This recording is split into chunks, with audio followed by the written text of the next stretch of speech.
Le mot énéagramme vient du grec.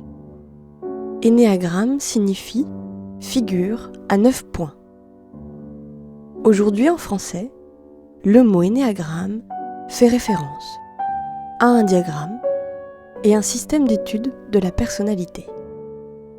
L'énéagramme propose 2 applications: mieux se connaître et mieux comprendre l'autre. L'énéagramme part d'une théorie de la personnalité qui propose que le potentiel de chacun à la naissance est immense.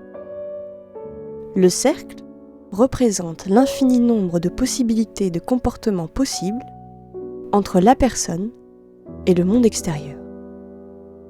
Ces multiples comportements possibles sont ramenés à 9 facettes principales.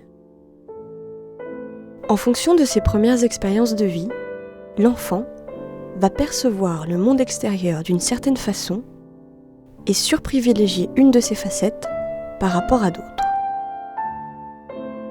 Avec le temps, nous développons une vision du monde, des valeurs et des croyances qui dépendent de notre facette dominante. Le temps passant, nous ne voyons plus le monde extérieur qu'avec les certitudes de notre point de vue et nous oublions les autres facettes de nous-mêmes. Nous nous privons ainsi de nombreux potentiels. Prendre conscience de sa facette dominante, c'est commencer à se recentrer et réouvrir l'accès aux autres facettes, aux autres possibles.